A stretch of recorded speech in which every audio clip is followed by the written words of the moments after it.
Investing in franchise. Every business investment involves a risk. For potential franchisee, investing a franchise is somewhat different from buying stock and bonds or investing in bank certificates.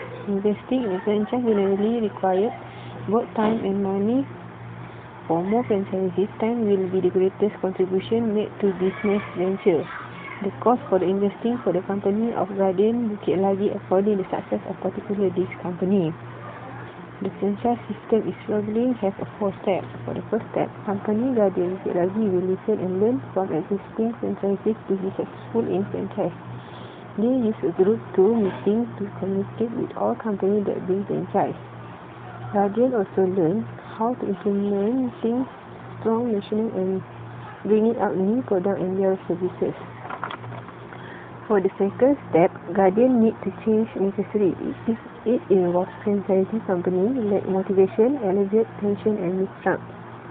They must know about responsibility to constructively and implement their changes needed.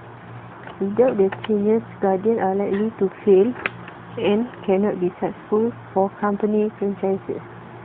For struggling franchisee, Guardian should have no moral and asset not only undermine customer service and growing their top line revenue with reduced franchisor royalty streams. The third step in conjunction with work to be done in operational level of the franchise system. Guardian must examine the business model that drops deadline and will help to minimize potential liability.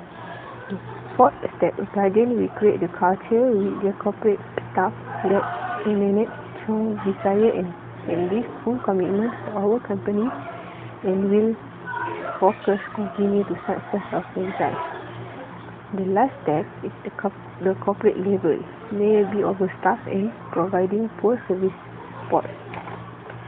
Guardian can develop for franchise around greater success in future. Guardian has professionals know that they have many things they need to accomplish to successfully in their investing for franchising. Created using Powtoon.